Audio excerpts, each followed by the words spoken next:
आज नजीब मुल्ला जैसा एक शख्स हमारे पास आया हुआ है जो महानगर पालिका को भली भांति जानता है, जो स्टेट गवर्नमेंट को भली भांति जानता है। और मैं आपको एक वादा करता हूँ कि नजीब मुल्ला जैसा शख्स अगर हमारे मुमरा कौसा का आमदार बनकर के आता है तो मुमरा कौसा में जो बेसिक हमारे मुद्दे हैं उसका निवारण वो बहुत जल्द और बहुत अच्छे तरीके से करेगा, जिसके अंदर किसी को तकलीफ नहीं होगी। और सारे समाज को लेकर के, चाहे वो हमारे हिंदू भाइयों, मुस्लिम भाइयों, आगरी समाज के लोगों, कोली समाज के लोगों, उत्तर भारतीय समाज के लोगों, कोकण समाज के लोगों, सबको लेकर के चलने वाला इंसान है। और सबको लेकर के हम लोग डेवलपमेंट के लिए आगे बढ़ेंगे और हम कंधे से कंधा मिलाकर चलेंगे, क्योंकि हम एक टीम बन के काम करेंगे। हम डिक्टेटर बन के काम नहीं करेंगे। जिस तरीके से हमारा आमदार जो है वो एक डिक्टेटर बन के काम करता है। आज उनके नगर सेवकों का क्या हाल था आपने देखा पिछले 15-20 सालों के अंदर। वो अपने नगर सेवकों को नहीं पूछता था उनके वार्ड में जाने के लिए, वो अपने नगर सेवकों को भी इज्जत नहीं दी उन्होंने। सारा श्रेय जो जितने भी चीजें बनी, चाहे वो हॉस्पिटल बना हो, चाहे वो स्टेडियम बना हो, चाहे एसटीपी बनी हो, चाहे वो कब्रिस्तान बना हो, चाहे मित्तल का रोड बना हो, चाहे यूटिलिटी बना हो, चाहे नाला बना हो, किसने बनाया है? इसको महानगर पालिका ने बनाया। क्रेडिट कौन ले जा रहा है? आमदार लेकर के जा रहा है। तो क्या ये नगर सेवकों का हक नहीं था कि जब महानगर पालिका पैसा दे रही है, महानगर पालिका फंडिंग कर रही है उस प्रोजेक्ट के ऊपर, तो उसका श्रेय जो है वो महानगर पालिका के नगर सेवकों को जाना चाहिए था। और उनको ना जाते हुए सारे हर जगह पर हमने देखा उन्होंने अपना बोर्ड लगा दिया और महानगर पालिका ने बोर्डों को तोड़ा। आपने देखा घासवाला पे हमने एक बोर्ड को तोड़वाया, मित्तल के ऊपर हमने एक बोर्ड को तोड़वाया, रेती बदर हमने एक बोर्ड को तोड़वाया। ऐसी बहुत सारी चीजें जो हमने तोड़वाई, क्योंकि पब्लिक को ये जानना जरूरी है कि जो काम हुए हैं, ये काम जो है वो कहीं ना कहीं हमारे महानगर पालिका के नगर सेवकों के माध्यम से हुए हैं। और ये जो विकास विकास विकास बात कर रहे हैं, आज आप देखिए मुमरा कौसा में, कलवा मुमरा में जितने भी विकास नाम के लोग थे वो मुमरा कौसा छोड़ के चले गए विकास के चक्कर में। क्योंकि जो आदमी उनको पकड़ता है बोलते हैं भाई विकास भाई आप आइए और हमारे इधर का विकास कीजिए। तो ये मतलब हंसने वाली बात है, ये एक हमारे लिए मजाक की बात हो गई है कि 15 साल का आमदार जो कहता है कि मैं नेशनल लेवल का लीडर हूँ, मैं शरद पवार साहब के साथ में बैठने वाला लीडर हूँ, मैं राहुल गांधी साहब के साथ बैठने वाला लीडर हूँ, तो इतना बड़ा लीडर होने के बाद में चिराग तले अंधेरा क्यों? आज मुमरा मैं हूँ मोइन शेख और आप देख रहे हो मुमरा टाइम। दोस्तों, जैसे कि आप लोग जानते हैं, जैसे महाराष्ट्र में विधानसभा के चुनाव से पहले कुछ ऐलान हुआ, तब से न केवल महाराष्ट्र में बल्कि मुमरा शहर के राजनीतिक माहौल पूरी तरीके से इस समय भरमाया हुआ है। इसी के ऊपर चर्चा करने के लिए हमारे साथ मुमरा के जो राजनीति के माहिर माने जाते हैं राजमान का वो हमारे साथ यहाँ पे मौजूद है। तो आइए हम उनसे बात करते हैं कलवा मुमरा विधानसभा चुनाव को लेकर और उनका पद जानने की कोशिश करते हैं। राजीव भाई, आपका स्वागत है हमारे चैनल मुमरा टाइम्स में। सर, मेरा आपसे सबसे पहले सवाल है कि अभी हाल ही में कुछ दिनों पहले नजीब मुल्ला साहब को प्रेस कॉन्फ्रेंस दी, इसमें उन्होंने कहा था कि हमने महाराष्ट्र सरकार से 181 करोड़ रुपए की निधि लाई है कलवा मुमरा के विकास के लिए। तो क्या आप बता सकते हैं कि वो जो कलवा मुमरा के विकास की बात कर रहे हैं 181 करोड़ की निधि से, तो कौन कौन से डेवलपमेंट के काम होंगे मुमरा के लिए? अस्सलाम वालेकुम। सबसे पहले तो मोइन भाई आपका बहुत बहुत शुक्रिया कि आप मेरे तासुरात लेने के लिए आए हैं। और मैं हमारे मुमरा टाइम से जितने भी जो हमारे दर्शक हैं उनके आपके माध्यम से उन लोगों से बात करना चाहता हूँ, उनको बताना चाहता है कि आपने देखा कि आज से कुछ तकरीबन 2.5 से 3 महीने पहले हम लोगों ने अमित गार्डन पर एक प्रेस कॉन्फ्रेंस रखी थी। उस वक्त में हमने 50 करोड़ रुपए का जीआर दिखाया था आप लोगों को, आपने देखा था उस जीआर को।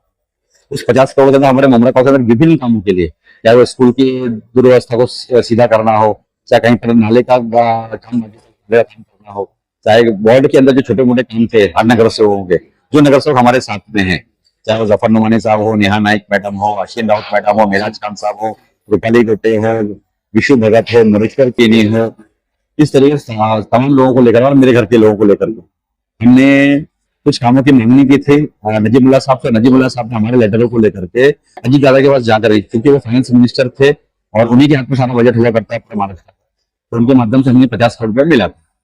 हमने बहुत सारे कामों को सदर लिया था। अभी हमारी जो दूसरी यादी आई है, उस यादी के अंदर हमने 40 करोड़ रुपए की और मांगनी की थी। हमने मांगनी ज्यादा की थी, हमें 40 करोड़ रुपए मिला है, जिसके अंदर हमारे कौसा कब्रिस्तान है, हमारा जो एमएम वैली कब्रिस्तान, उसके लिए 5 करोड़ रुपया, हमारे अम्बेडकर कब्रिस्तान के लिए 2 करोड़ रुपया, हमारे स्कूल के लिए जो माध्यमिक शाला जो है जो चाली के अंदर बनी हुई है एमएम वैली के अंदर, स्टेडियम गेट के अपोजिट के अंदर रेडियन को लग करके जो स्कूल है वो स्कूल चाली में चल रही है। तो हमें ऐसा लग रहा था कि नहीं, कहीं ना कहीं हमारे जो बच्चे हैं वो बेचारे बहुत परेशान थे, क्या फसले के अंदर गर्मी में बैठना पड़ रहा था, काम सुविधा नहीं थी, कुछ प्रॉब्लम थे बहुत सारे, तो उसको मंजूर करते हुए हमने वहाँ पे 5 करोड़ की निधि मांगी थी, वो मंजूर हो गया।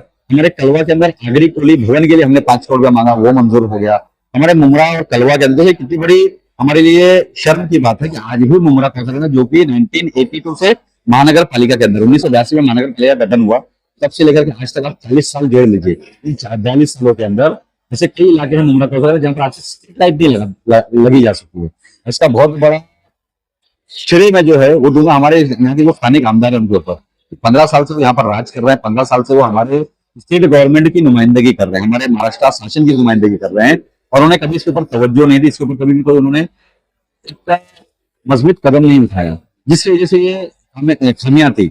इन खामियों को हम दूर करने की कोशिश कर रहे हैं। देखो एक बात बताता हूँ आपको मैं, कि नजीमुल्लाह साहब कोई एमएलए नहीं है, वो सिर्फ एक नगर सेवक थे राबोड़ी का, 20 साल से नगर सेवक है ना, और एक जुझारू नगर सेवक है, और उनके तालुका बहुत अच्छे, रिफूट बहुत अच्छे हैं इनके। तो उन्होंने अपने दम के ऊपर बिना एमएलए बने उन्होंने मुमरा कौशल के लिए बहुत सारे पैसे लाए, चाहे वो 50 करोड़ रुपए पहले लाना हो, चाहे 40 करोड़ रुपए बाद में लाना हो, चाहे 5 करोड़ रुपए माइनॉरिटी का फंड लाना हो, चाहे उसके बाद में नाले के लिए मुमरा के अंदर 26.5 करोड़ रुपया लाना हो, चाहे युवा प्रवास समिति के अंदर तकरीबन 22-23 करोड़ रुपया लाना, इस तरीके से सारे काम मिला करके, सारे पैसे मिला करके हम लोगों ने तकरीबन 181 करोड़ रुपए हमने मुमरा के अभिवृद्धि के लिए, मुमरा कौशल के डेवलपमेंट के लिए, मुमरा कौशल के इंफ्रास्ट्रक्चर खराब से इंफ्रास्ट्रक्चर ऑफिस खड़ा करने के लिए हमने ये पैसा लगाया हुआ है।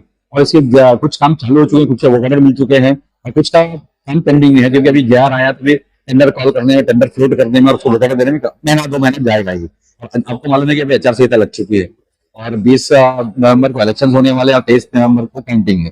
तो हम ये कोशिश करेंगे इलेक्शन के फौरन बाद जो हमने निधियां लाई हैं उसका सही तरीके से इस्तेमाल हो करके, आज आप देख रहे हैं कब्रिस्तान के ऊपर इतना बड़ा प्रॉब्लम है कि आप देखते हैं कि वहाँ पर मिट्टी की भरनी बहुत गलत तरीके से की गई है, वहाँ पे जो काम किए गए फ्लाईओवर के वो गलत तरीके से किए गए।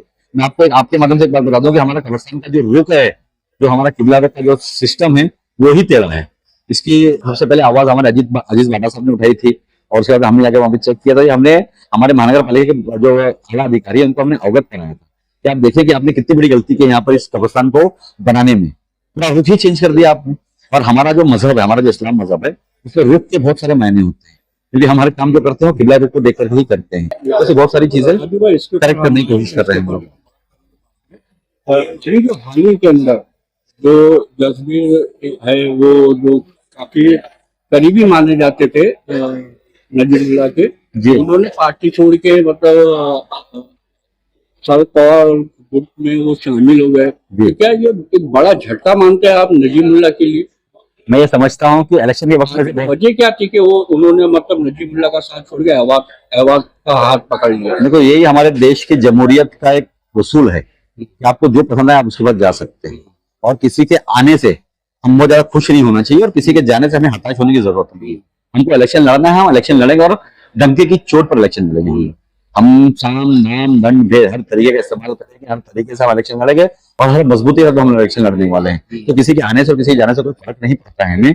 और हो सकता है कि उन्हें हमारे जितेंद्र आवाज साहब यहाँ के लोकल एमएलए हैं, उन्हें ज्यादा पसंद आ गए हो तो उनके पास चले गए। हमें उससे कोई नाराजगी यार कोई हमारे को उससे कोई बैर नहीं है, सभी हमारे भाई हैं। और मैं आपके माध्यम से एक बहुत बड़ा मैसेज देना चाहता हूँ। जैसे आपने देखा कि कल किस्मत कॉलोनी के अंदर एक ऑफिस की ओपनिंग को देखकर मेरा ये भी सवाल था कि जैसे चुनाव की तारीखों का ऐलान हुआ, मुमरा में काफी गर्मा गर्मी हो गई। दोनों एनसीपी जो गुट है, किस्मत कॉलोनी तो बाद में, लेकिन उसके पहले वहाँ पे विकास के काम को लेके जो साहिल होटल है वहाँ पे विकास के कार्य को लेके, उद्घाटन को लेके काफी दो गर्मा गर्मी हो गई थी दोनों गुटों के बीच में। और अभी कल ही की बात है, किस्मत कॉलोनी में भी वही मामला हो गया था जब दोनों गुट जो ना आमने सामने आ गए थे। पुलिस का तगड़ा बंदोबस्त था, पुलिस ने बहुत अच्छे से हैंडल की, वरना वहां पे कल कुछ भी हो सकता था। तो ये जो गर्मा गर्मी हो रही है, दोनों गुट एक दूसरे के सामने आ रहे हैं, इसको कैसे देखते हैं आप? हाँ, सबसे पहले तो मैं हमारे तो चुनाव शुरू भी नहीं हुआ पूरी तरीके से, और अभी से ये हाल है, तो आने वाले दिनों में क्या होगा जैसे जैसे डेट करीब आएगी चुनाव की? नहीं, यही तो मैं आपके माध्यम से अपील करना चाहता हूँ कि देखो इलेक्शन आते और जाते रहेंगे। मुमरा कौशल में हम 15 दिन का इलेक्शन लड़ते हैं, इलेक्शन खत्म हो गया, हम आपस में अपनी भाईचारगी को मेंटेन करते हुए, अपने आपस में इखलाक को बनाते हुए, अपने आपस के प्यार को बढ़ाते हुए हम लोग हमारे काम करते हैं। और नेतागिरी का मतलब क्या होता है? नेतागिरी का मतलब ये होता है कि हम जब हमारे इलाके के अंदर कोई चीज की कमी है, या कोई चीज का अभाव है, या कोई डेवलपमेंट का काम नहीं हो पा रहा है, तो हम हमारे ताकत से, हमारे माध्यम से, हमारे जो ऊपर के जो हमारे वरिष्ठ नेता होते हैं, उन वरिष्ठ नेताओं को बोल करके क्योंकि मोमरा में इस चीज की जरूरत है, मोमरा में इस चीज की जरूरत है, हम उसके लिए पैसे लाते हैं और हम काम करने की कोशिश करते हैं। आपने देखा कि पिछले 15 साल से जितेंद्र आवाज साहब यहाँ पर आमदार है, इन आमदार के इस 15 साल के वक्फे के अंदर मुमरा कौसा में उन्होंने सिर्फ 115 करोड़ रुपया लाया। अभी आपने देखा कि उन्होंने एक लाइब्रेरी की ओपनिंग की, 2 करोड़ 75 लाख रुपए उन्होंने स्टेट गवर्नमेंट से लाया और 25 लाख रुपए जो हमारी महानगर पालिका ने फर्नीचर के लिए दिया। लेकिन राजू ये बात लाइब्रेरी को लेकर तो सवाल उठ रहे हैं ना कि वो भी अवैध है। जी, अवैध इन द सेंस ऐसी है कि स्टेट का पैसा है, मगर जब हम कोई काम करते हैं तो हमारी महानगर पालिका से एक शहर विकास होता है। आपने देखा कि कलवा के अंदर उन्होंने लाइब्रेरी बनाया, ग्राउंड प्लस 1 का स्ट्रक्चर बनाया, इतने बेहतरीन तरीके से शहर विकास से पूरा उसका प्लान बनवा करके और उन्होंने काम किया। मुमरा के अंदर जब काम करने की बात आई तो 2 करोड़ 75 लाख रुपए किन लोगों ने काम किया आपको भी मालूम है और हमको भी मालूम है कि वो फाइल किसके नाम से बनती है और नीचे से कौन से लोग जो है वो काम करते हैं। तो एक चाली बना दी गई, उसका पतरे का शेड मार दिया गया, एक आनंद फानंद के अंदर जिसे हमारी फॉल लैंग्वेज में यूज नहीं करना चाहता हूँ, थूक लगाने का काम किया गया। और उसी लाइब्रेरी को लेकर के हमने अभी वापिस हमारा जो 40 करोड़ का बजट आया, इसमें हमने 5 करोड़ रुपया डाला कि हम उस लाइब्रेरी को एक सिस्टमैटिक तरीके से जो हमारा महानगर पालिका का जो सिस्टम है, जो हमारा शहर विकास का सिस्टम, उससे मंजूर करवा करके हम उस ग्राउंड प्लस 1 का स्ट्रक्चर बनाएंगे और इंशाल्लाह उसी लाइब्रेरी के अंदर हमने 5 करोड़ रुपए का भी बजट लाया हुआ है। तो ऐसी बहुत सारी चीजें जो लोगों को समझने की जरूरत है। एक मिनट में पूरा बात खत्म कर लूं। आपने एक सवाल ये भी किया कि साहिल होटल के ऊपर क्या हुआ। आप मुझे एक बात बताइए कि साहिल होटल के उस नाके के ऊपर जितेंद्र अवार्ड साहब का 15 साल से ऑफिस है, या 15 साल से उनको वो गटर नहीं दिख रहा था कि वहाँ पर गटर की क्या हालत है या वहाँ पर वो पाइप की लाइन की क्या हालत है। हमारे नजर में आया, हमने पैसा जब हमारे पास आया तो हमने उसको बनाने की कोशिश की, हमने उसको रिपेयर करने की कोशिश की, हमको उस इलाके को सुंदर और सुशोभीकरण करने की कोशिश की, जिसके लिए हमने वहाँ पे नारियल फोड़ने की कोशिश की। वहाँ पर लोगों ने हमारे को अपोज किया, हमारे को आकर के वहाँ पे नारियल फोड़ने के लिए मना करने की कोशिश किया। वो कि हमारे बाद में पुलिस आई, पुलिस ने आगे उनसे कहा कि वर्क ऑर्डर वो काम करेंगे, वो नारियल फोड़ेंगे, उनका वर्क ऑर्डर, उनका हक है नारियल फोड़ने, उनका हक है श्रेय लेने का। जैसे कि अभी आपने देखा कि हमारे एक हॉस्पिटल के अंदर, जो कि अभी चालू भी नहीं हुआ है, प्लेटिनम हॉस्पिटल ने उसको लिया, मिस्टर पॉल जो उसके रोए रवा हैं वो उसको चलाने वाले हैं। अभी तक हॉस्पिटल चालू नहीं हुआ और जाकर ये कहते हैं कि मैंने ओपनिंग कर दिया और हॉस्पिटल चालू हो गया। ये कोई सड़क नहीं है। अगर ये सड़क होती तो और नई ओपनिंग हुई तो आदमी घुमा करके वापस आ सकता है, मगर ये हॉस्पिटल है, किसी की जान के साथ आप खिलवाड़ नहीं करना चाहिए। आज कोई मरीज अगर वहां पर चला जाए हॉस्पिटल को चालू समझ के, इमरजेंसी के अंदर या कैजुअलिटी के अंदर या ट्रॉमा के अंदर, तो क्या हाल होगा उसका। क्योंकि जो वो वक्त जो होता है वो बहुत कीमती वक्त होता है, 2 मिनट 10 मिनट 5 मिनट का, उस वक्त में इंसान की जान बच सकती है। तो आप तो इंसानों की जान के साथ खिलवाड़ कर रहे हैं। तो ये एक बहुत बड़ी तोहमत है उनके ऊपर कि भाई जब ओपनिंग नहीं हुई है, मतलब काम नहीं हुआ, तो ओपनिंग करने की जरूरत नहीं थी आपको। अभी उसके अंदर बहुत सारे काम बाकी है, डॉक्टर्स के अपॉइंटमेंट बाकी है उसके अंदर, और सिस्टर और नर्सेस के अपॉइंटमेंट बाकी है, तो बहुत सारी चीजें बाकी हैं। और आनंद फानंद में जाकर सिर्फ क्रेडिट लेने के चक्कर के अंदर आप जाकर हॉस्पिटल को खोल देते हैं, तो ये सब गलत चीजें हैं।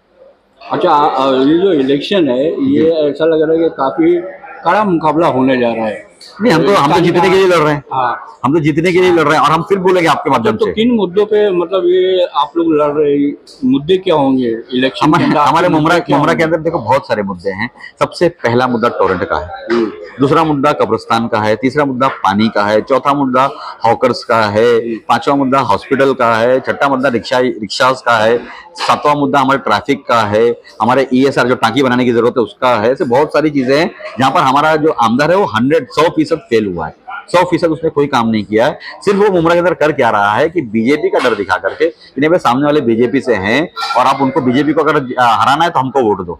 अरे वोट के बदले में आपने करना ये चाहिए कि मुमरा कौसा में आप 15 साल से, तो आपने मुमरा कौसा का किस तरीके से डेवलपमेंट करना चाहिए था। आप जाके देखिए, और रईस से एक पहली बार का आमदार है भिवंडी में, उसने किस तरीके से काम किया। अब गोंडी में जाके देखिए 15 साल से हमारे अबू हाशिम आलवी साहब आमदार है, कितने अच्छे तरीके से उन्होंने वहाँ पे काम किया। आप बहुत सारे आमदारों को जाकर के देख सकते हैं। आप खासदार साहब को हमारे देख सकते हैं कि जिनके कॉन्स्टिट्यूंसी के अंदर 6 आमदार की सीट है, उन्होंने हर जगह पर हॉस्पिटल का काम किया, स्टेडियम का काम किया, प्लेग्राउंड का काम किया, स्कूलों का काम किया। जो बेसिक एम्यूनिटीज होती है कि हमारे पास शिक्षा अच्छी होनी चाहिए, हमारा स्वास्थ्य अच्छा होना चाहिए, इसके ऊपर तो काम करना चाहिए था। वहीं वो फेल हो गए। हमारे हॉकर्स का क्या हाल है आप देखिए, 4000 हॉकर्स हमारा रास्ते ऊपर बैठा हुआ है, जिसकी वजह से ट्रैफिक का मसला है, स्कूल की बसों का मसला है। बच्चे जो 3.5 किलोमीटर का रास्ता है, वो बच्चे अपने स्कूल से घर पहुंचने को उनको 1 घंटा लग जाता है। ये कहाँ पर ये पास हुए, कहाँ पर ये इन्होंने मुमरा को प्लान किया, कहीं पर भी कर नहीं पाए। आज नजीब मुल्ला जैसा एक शख्स हमारे पास आया हुआ है जो महानगर पालिका को भली भांति जानता है, जो स्टेट गवर्नमेंट को भली भांति जानता है। और मैं आपको एक वादा करता हूँ कि नजीब मुल्ला जैसा शख्स अगर हमारे मुमरा कौसा का आमदार बन करके आता है तो मुमरा कौसा में जो बेसिक हमारे मुद्दे हैं उसका निवारण वो बहुत जल्द और बहुत अच्छे तरीके से करेगा, जिसके अंदर किसी को तकलीफ नहीं होगी। और सारे समाज को लेकर के, चाहे वो हमारे हिंदू भाइयों, मुस्लिम भाइयों, आगरी समाज के लोगों, कोली समाज के लोगों, उत्तर भारतीय समाज के लोगों, कोकण समाज के लोगों, सबको लेकर के चलने वाला इंसान है। और सबको लेकर के हम लोग डेवलपमेंट के लिए आगे बढ़ेंगे और हम कंधे से कंधा मिलाकर चलेंगे, क्योंकि हम एक टीम बन के काम करेंगे। हम डिक्टेटर बन के काम नहीं करेंगे। जिस तरीके से हमारा आमदार जो है वो एक डिक्टेटर बन के काम करता है। आज उनके नगर सेवकों का क्या हाल था आपने देखा पिछले 15-20 सालों के अंदर। वो अपने नगर सेवक को नहीं पूछता था उनके वार्ड में जाने के लिए, वो अपने नगर सेवक को कभी इज्जत नहीं दी उन्होंने। सारा श्रेय जो जितने भी चीजें बनी, चाहे वो हॉस्पिटल बना हो, चाहे वो स्टेडियम बना हो, चाहे वो एसटीपी बनी हो, चाहे वो कब्रिस्तान बना हो, चाहे मित्तल का रोड बना हो, चाहे यूटीडब्ल्यू बना हो, चाहे नाला बना हो, किसने बनाया ये? उसको महानगर पालिका ने बनाया। क्रेडिट कौन ले जा रहा है? आमदार लेकर के जा रहा है। तो क्या ये नगर सेवकों का हक नहीं था कि जब महानगर पालिका पैसा दे रही है, महानगर पालिका फंडिंग कर रही है उस प्रोजेक्ट के ऊपर, तो उसका श्रेय जो है वो महानगर पालिका के नगर सेवक को जाना चाहिए था, और उनको ना जाते हुए सारी हर जगह पर आपने देखा कि उन्होंने अपना बोर्ड लगा दिया, और महानगर पालिका ने बोर्डों को तोड़ा। आपने देखा घास वाला पे हमने एक बोर्ड को तोड़वाया, मित्तल के ऊपर हमने एक बोर्ड को तोड़वाया, रेती बद्र हमने एक बोर्ड को तोड़वाया। ऐसी बहुत सारी चीजें जो हमने तोड़वाई, क्योंकि पब्लिक को ये जानना जरूरी है कि जो काम हुए हैं, ये काम जो है वो कहीं ना कहीं हमारे महानगर पालिका के नगर सेवकों के माध्यम से हुए हैं। और ये जो विकास विकास विकास बात कर रहे हैं, आज आप देखिए मुमरा कौसा में, कलवा मुमरा में जितने भी विकास नाम के लोग थे, वो मुमरा कौसा छोड़ के चले गए विकास के चक्कर में, क्योंकि जो आदमी उनको पकड़ता है बोलते हैं भाई विकास भाई आप आइए और हमारे इधर का विकास कीजिए। तो ये एक मतलब हंसने वाली बात है, ये एक हमारे लिए मजाक की बात हो गई है कि 15 साल का आमदार जो कहता है कि मैं नेशनल लेवल का लीडर हूँ, मैं शरद पवार साहब के साथ में बैठने वाला लीडर हूँ, मैं राहुल गांधी साहब के साथ में बैठने वाला लीडर हूँ, तो इतना बड़ा लीडर होने के बाद में चिराग तले अंधेरा क्यों? आज मुमरा कलवा के अंदर आप कौन सी बेसिक एमिनिटीज दे पाए आज तक के? हमारे बच्चों को प्लेग्राउंड आज तक आपने नहीं दे पाए। हमारा स्टेडियम जो महानगर पालिका ने बनाया उसमें कहीं एक फंड ला करके आपने कोई अच्छे से काम नहीं कर पाए। हमने महानगर पालिका के स्टेडियम के लिए भी हमने पैसा लाया इस 40 करोड़ के अंदर, उन 50 करोड़ के अंदर। तो हम बहुत सारी चीजें लेकर आए, जिसका मैं ब्यौरा जो है आपको आपके इसी कमेंट बॉक्स के अंदर मैं आपको भी जीआर के माध्यम से दिखा दूंगा कि हमने क्या क्या चीजें लाई हैं और क्या क्या चीज हम लाने वाले भी। हमारा मैनिफेस्टो आने वाला 2-4 दिन के अंदर। अब हमारा मैनिफेस्टो देखें, हम उड़ान जिन्होंने 2014 में बनाई थी, आज 10 साल हो गए उस उड़ान को। उस उड़ान को आप बुक खोल के देखिए कि 10 साल पहले का किया हुआ इनका वादा, या 15 साल पहले जो 2009 में कहा था कि 100 दिन के अंदर हम लाइट का मसला हल कर देंगे, पानी का मसला हल कर देंगे। आज जो के क्यों है ये? इसलिए है कि हमारी जो जनता है उन्होंने आज तक एक चीज को समझा नहीं कि हमें हमारे आमदार से सवाल करना चाहिए। हमारा आमदार जो है वो 6 लाख करोड़ के बजट के ऊपर बैठा हुआ है, हमारा नगर सेवक जो 5000 करोड़ के ऊपर बैठता है। सिर्फ हमारा जो महानगर पालिका है वो 5000 करोड़ का बजट होता है, मगर जो हमारा स्टेट गवर्नमेंट है तो हमारे पूरे हिंदुस्तान के अंदर सबसे बड़ा बजट एलोकेशन जो है महाराष्ट्र का होता है, 6 लाख करोड़ का बजट है। तो आप वहां से चाहते अगर तो हर साल 2-2 हजार करोड़ रुपए अगर आप लाते तो मुमरा में फ्लाईओवर का मसला हो, चाहे ट्रैफिक का मसला हो, चाहे स्कूल का मसला हो, हॉस्पिटल का मसला हो, स्टेडियम का मसला हो, एसटीपी का मसला हो, हाउस टू हाउस कनेक्शन का मसला हो, ऐसे बहुत सारे मसले हैं, रिक्शा यूनियन का मसला हो, वो आप हल कर सकते थे, मगर आपने किया कुछ भी नहीं। आपने किया क्या मालूम है? किसी की खतना हुई तो वहां खाना खाने पहुंच गए, किसी की शादी हुई तो वहां खाना खाने पहुंच गए, किसी का बर्थडे था वहां खाना खाने पहुंच गए, किसी का अगर ऑफिस की ओपनिंग थी, किसी के सैलून की ओपनिंग थी, किसी के केक शॉप की ओपनिंग थी, हम वहां जाके फीता काट रहे हैं जाकर के। इससे हमारा दिल नहीं भरेगा। हमारा दिल कब भरेगा? जब हमारा आमदार जो है हमारे को हमारी बेसिक एमिनिटीज पूरी करवाएगा, हमारा वाटर मीटर गटर जो है उसके ऊपर काम करेगा। मगर आपने किया क्या इस 15 सालों के अंदर? आप देखते हैं आज पूरे मुमरा कौसा में कचरे का अंबार लगा हुआ है। किस वजह से लगा हुआ है? इस वजह से लगा हुआ है जो प्राइवेट कॉन्ट्रैक्टर है, क्रिस्टल कंपनी, प्रसाद लाड साहब जो बीजेपी के एमएलसी हैं, वो इसका टेंडर लिए। क्या मुमरा में कचरे का अंबार खत्म हो गया? नहीं हो पाया। क्या मुमरा के अंदर जो हमारी टोरेंट कंपनी है उसके आने से हमारे मुमरा कस्बा के लोगों को फायदा हुआ? नहीं हुआ। आज एक गरीब आदमी के जेब के ऊपर कितना भार पैदा हुआ है आप नहीं जान सकते इसको। आप जनता में जाके उनसे पूछें कि किस तरीके से मुमरा कौसा के जो गरीब जनता है वो 4-4 हजार, 6-6 हजार और 8-8 रुपया लाइट का बिल भर रही है। तो ये गरीब जनता है, ये चाह रही थी कि यहाँ पर हमारा आमदार जो है वो गरीबों के हक के अंदर फैसले ले, मगर इन्होंने अमीरों के हक के अंदर फैसला लिया। आज मुमरा कौसा में जितने भी बिल्डर बने वो कौन लोग बने हैं? इन्हीं के आसपास के लोग बने, वही लोग पैसा कमा रहे हैं। मैं उनके खिलाफ नहीं हूँ, वो भी हमारे भाई हैं, मगर मैं ये बोलता हूं कि अगर आप इतना अगर फिक्र करते मुमरा की, तो आज मुमरा कौसा के अंदर आप कुछ जॉब अपॉर्चुनिटीज क्रिएट करते थे। हमारे यहाँ पे बेरोजगारी बढ़ रही है, हमारे मुमरा कौसा के अंदर लोग जो हैं वो बेरोजगारी की वजह से नशे की तरफ तवज्जो हो रही है उनकी, वो नशे की तरफ जा रहे हैं। उनको नशे से रोकना था, उनको रोजगार देना था। आज अगर हमारा स्लॉटर हाउस बन जाता अगर, तो स्लॉटर हाउस के माध्यम से 4 से 5 हजार लोग वहां पर अपना रोजगार पैदा कर सकते थे। कोई बकरा बेचता, कोई जाके वहां पे भैंस बेचता, कोई चारा बेचता, कोई टेम्पो चलाता, कोई होलसेल की सप्लाई करता, तो बहुत सारे लोग वहां पे कमा सकते थे। मगर आपने किया क्या? कुछ भी नहीं। आपने जमीन की हेर फेर की, बिल्डर को फायदा पहुंचाया और हमारे कब्रिस्तान को लाके दलदली जमीन के ऊपर डाल दिया। हमको उससे भी एतराज नहीं था, मगर कम से कम जो 17 करोड़ का महानगर पालिका ने दिया है उसके माध्यम से उस कब्रिस्तान को सही तरीके से बनाते थे, नहीं बना पाया। राजू, कब्रिस्तान की बात चलिए तो मैं आपसे ये सवाल पूछ लूं कि कब्रिस्तान को लेके अभी पिछले 12-13 दिन से सैफ पठान जो है एमआईएम के, जी वो धरना आंदोलन पे बैठे हुए थे। उनकी ये मांग थी कि वो जो एमएम वैली का कब्रिस्तान है वो अभी तक का लीगल नहीं है, तो उसको लीगल किया जाए, ऐसी मांग लेके वो बैठे थे। जी। तो मैं आपसे जानना चाहता हूँ वो कब्रिस्तान जो अभी इस समय लीगल है या इलीगल है? देखो ऐसा है कि महानगर पालिका ने उसके ऊपर रेजोल्यूशन डाल दिया 30 का मॉडिफिकेशन करके, और वो हमारी जो सभा है, महासभा जो होती है उसमें मंजूर कर दिया गया है। तो मैं उसकी लीगलिटी से अंदर नहीं जाना चाहूंगा, क्योंकि हमारे 6,000 के आसपास तफसील है। तो मैं ये चाहूंगा कि वो अगर जो लीगल हो चुका है वो महानगर पालिका की तरफ से और यूडी की तरफ से, तो उसको जैसा है उसको खाली हम सही दुरुस्त करवा लेंगे तो ये हमारी जीत हो जाएगी। क्योंकि जिस तरीके से आमदार साहब ने वहां पर करप्शन करवाया अपने आदमियों के जरिए, आपने देखा होगा कि बीच में व्हाट्सएप मीडिया के अंदर ऐसे 2 साल 3 साल पहले आपने एक वॉर देखी थी उन्हीं के आपस के कार्यकर्ताओं के बीच के अंदर। जैसे बबलू सैयद साहब ने बेबाकी से कहा था कि उस कब्रिस्तान की मिट्टी को लेकर के किस तरीके से करप्शन किया गया था और उनके जो सब कॉन्ट्रैक्टर उन्होंने किस तरीके से किया था। ऐसी बहुत सारी चीजें जो लोगों को समझने की जरूरत है। मैं सैयद पठान साहब का आपको एक बात बताता हूँ, मैं जब पहली मरतबा जब कब्रिस्तान की ओपनिंग की गई थी तो तनवर गार्डन के अंदर एक प्रोग्राम किया गया था। उस प्रोग्राम के अंदर सैयद पठान साहब वहां पर सवाल करने के लिए आए थे संजीव जायसवाल साहब से, जो उस वक्त के कमिश्नर थे। तो उनके ऊपर एट्रोसिटी लगा करके उनको अंदर कर दिया गया था। देखिए हमारा सवाल करने का हक नहीं है क्या? आम जनता जो है वो अपने आमदार से या कमिश्नर से सवाल नहीं कर सकती है?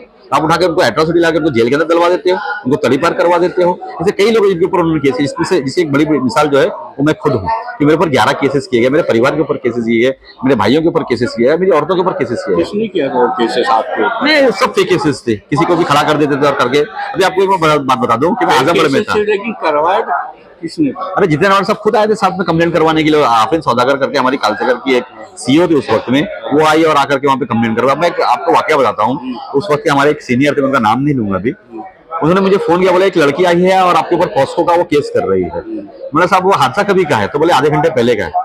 तो मैंने जब उन्होंने मुझे फोन किया तो मैंने उनको वापस कॉल काट करके मैंने वीडियो कॉल किया। मैंने साहब मैं आजमगढ़ में हूँ, मैं इस वक्त बिंदवल में हूँ, क्योंकि आधे घंटे में उस लड़की के सामने मैं पॉस्को का छेड़खानी करके या मोलेस्टेशन करके मैं आधे घंटे में, क्या मेरे पास जिन है कि मैं आजमगढ़ पहुंच जाऊंगा? तो कहीं जाकर वो केस रुका होता, मेरे ऊपर पॉस्को दिन हो जाता अगर मैं मुंबई या मुमरा में अगर होता। तो इस तरीके की उन्होंने घिनौनी हरकतें करने की कोशिश की और अच्छी हरकतें करते हैं। और ये जग जाहिर है, पूरे मुमरा कौसा के लोगों को मालूम है वो किस तरीके से चिढ़ जाते हैं। कोई अगर उनसे सवाल करे तो चिढ़ते हैं। कभी आज तक आपने देखा 15 साल में उन्होंने कभी पत्रकार परिषद करके आम जो पत्रकार है उस पत्रकार के सीधे सवालों का सीधा जवाब दिया? उन्होंने आज तक कभी नहीं दिया। उन्होंने जवाब देना नहीं आता उन्होंने। क्यों नहीं देने आता है? इसलिए नहीं आता, उन्होंने कुछ किया ही नहीं है ना। मुमरा कौशल उन्होंने क्या किया है? जो बोलते हैं हमारे अंदर कहावत है कि नानी के माल पे दादी का फातिया। जिस तरीके से महानगर पालिका के कामों को अपना बना करके, अपना बता करके, अपना बैनर और अपना वहां पे नाम की होर्डिंग लगाते हैं बड़ी बड़ी, तो ये सारे काम तो हमारे नगर से होंगे।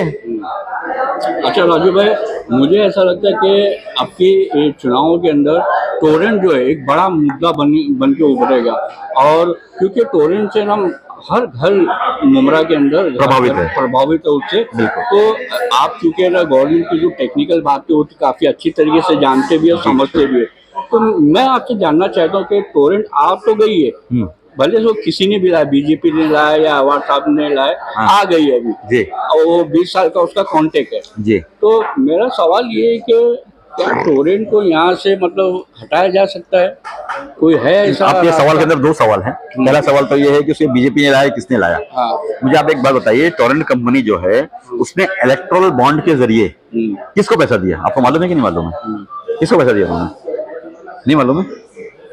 उन्होंने वो पैसा जो है शरद पवार साहब की एनसीपी को दिया इलेक्टोरल बॉन्ड के जरिए, 25 करोड़ रुपया। तो आप मुझे बताइए कि आदमी इलेक्टोरल बॉन्ड के जरिए 25 करोड़ रुपया क्यों देगा किसी पार्टी को? जब उसका फायदा हुआ तभी देगा। तो ये जग जाहिर है, लोगों ने समझने की जरूरत है कि अगर इलेक्टोरल बॉन्ड के जरिए अगर वो पैसा जो है वो एनसीपी शरद पवार साहब की पार्टी को जा रहा है, तो इसका मतलब कि उन्होंने इसको मदद की होगी तभी किया गया। पहली चीज। दूसरी चीज आपने कहा कि इलेक्शन में बहुत बड़ा मुद्दा हुआ।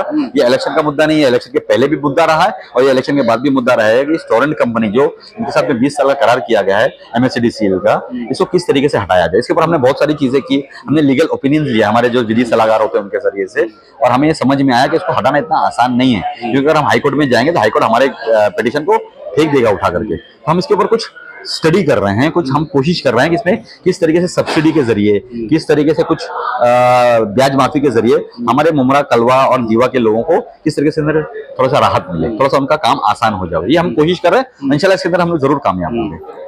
20 तारीख को मतलब चुनाव होगा और 23 को उसके नतीजे आएंगे जी। क्या लगता है, आप क्या देख रहे हैं चुनाव के अंदर किसकी जीत होती हुई आपको नजर आ रही है?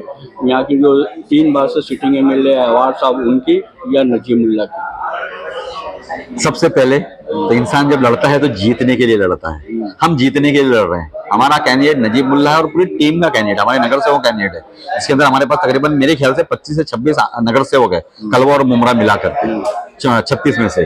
तो ये हमारे लिए एक अच्छी बात है कि हमारी टीम मजबूत है और हम लड़ रहे हैं जीतने के लिए। इंशाल्लाह हम जरूर लड़ेंगे और जरूर जीतेंगे इंशाल्लाह। दूसरी चीज आपको मैं एक बोलना चाह रहा था, मैं क्या बोल रहा था मैं भूल गया, कि जितेंद्र आवाड़ साहब ने अब तक के 3 इलेक्शन लड़े हैं। पहला इलेक्शन रजन किनी साहब जब उनके सामने लड़ रहे थे तो समाजवादी से हमारे यासीन सुरमे साहब लड़ रहे थे, आपको याद होगा शायद। तो वही एक इलेक्शन है जिसके अंदर राजन किनी साहब एक सच्चाई से उनके सामने इलेक्शन लड़े और 15,000 वोट से वो हार गए, 15,500 वोट से वो इलेक्शन हार गए। उसके बाद में इलेक्शन नहीं हुआ मुमरा के अंदर। सिर्फ और सिर्फ हमारे अंदर भ्रम पैदा किया गया, क्योंकि शरद पवार साहब की और उद्धव साहब की बहुत अच्छी साठगांठ थी। उन्होंने यहाँ पर 2014 के अंदर डम्मी कैंडिडेट दिया, 2019 के अंदर डम्मी कैंडिडेट दिया, 2014 के अंदर एमआईएम का जो कैंडिडेट था वो आपको मालूम है कौन था, और 2019 में तो कैंडिडेट ही खरीद दिया गया, वो भी आपको मालूम है गुंजन सेठ को खरीद दिया गया।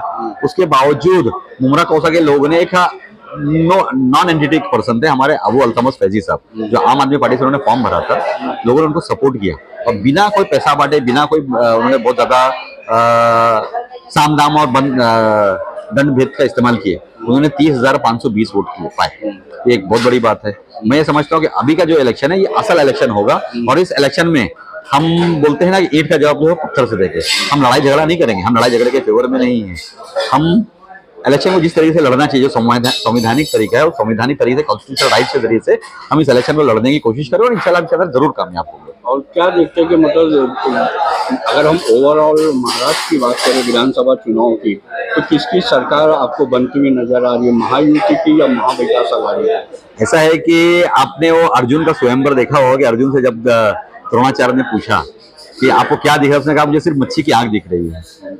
तो वो उसको उन्होंने पास किया और उसको अपना शिष्य बना लिया। तो आज मैं महाराष्ट्र, हिंदुस्तान, बम्बई, ठाणे, राबोड़ी, भिवंडी किसी के बारे में नहीं देख रहा हूँ। मैं सिर्फ और सिर्फ कलवा और मुमरा की जो कॉन्सेप्ट उसके बारे में देख रहा हूँ। मुझे सिर्फ यही मेहनत करना और यहीं से मुझे मालूम है कि अल्लाह ने चाहा तो इंशाल्लाह हम यहीं से कामयाब होंगे। आपने भी अपनी पूरी ताकत झोंक दी नजीब मुल्ला की? जी बिल्कुल, हमारी पूरी टीम उनके साथ में, सारी टीम, मेरे घर के लोग मेरे साथ में हैं, मेरे परिवार मेरे उनके साथ में है, मेरे कार्यकर्ता उनके साथ में हैं। और मैं आपको एक बात बता दूं मैं कि बहुत सारे लोग मेरे पास ऑफर लेकर के आ रहे थे, इनडायरेक्टली, डायरेक्टली तो नहीं आ सकते थे, उनके अंदर दम नहीं है, इनडायरेक्टली आ रहे थे। तो मैं आपको एक बात बता दूंगा, मेरे दिल के अंदर जो गलाजत थी या मेरे दिमाग के अंदर जो गलाजत थी उसको मैंने खंगार करके थूक दिया है। और वो गलाजत 2 है सिर्फ। आप एक आमदार को समझ सकते हैं कि एक आमदार और एक नकली नगर सेवक, ये 2 ऐसी गलाजत थी जिनको मैंने थूक दिया। तो मैं वो शख्स थूक करके चाटता नहीं हूँ। तो मैंने जिनको थूक दिया उनको थूक दिया। अब उनसे मेरा कोई राब्ता नहीं है, कोई मेरा उनसे रिश्ता नहीं है, कोई उनसे मेरी कोई वो नहीं है। हाँ, मगर अगर वो रिस्पेक्ट की बात आएगी तो क्योंकि हमारे आमदार है, हम उनकी रिस्पेक्ट जरूर करेंगे, क्योंकि हमारे इलाके का आमदार है, लोगों ने उनको चुन करके दिया है। मगर आप ये बोलोगे कि नहीं भाई उनके साथ में आ जाओ या उनके साथ में रहो, तो सवाल ही नहीं उठता है। तो दोस्तों, ये थे राजू अंसारी साहब, जो राजनीति के काफ़ी माहिर खिलाड़ी माने जाते हैं, अच्छी सूझबूझ रखते हैं। जो गवर्नमेंट की जो टेक्निकल बातें होती है, जो योजनाएं होती है, उसको लेके भी मतलब ये काफ़ी हमेशा जागरूक रहते हैं और लोगों के अंदर भी जागरूकता पैदा करते रहते हैं। तो हमने विधानसभा चुनाव को लेकर खासकर कलवा मुमरा विधानसभा के अंदर क्या होने वाला है और इस समय जो राजनीति गरमाई हुई है, एनसीपी के जो दोनों गुट जिस तरीके से एक दूसरे के सामने आ रहे हैं, काफ़ी माहौल गरमाया हुआ है। उसी के ऊपर हमने उनसे कुछ सवाल किए, हमने यहाँ के मुद्दों के बारे में उनसे सवाल किए।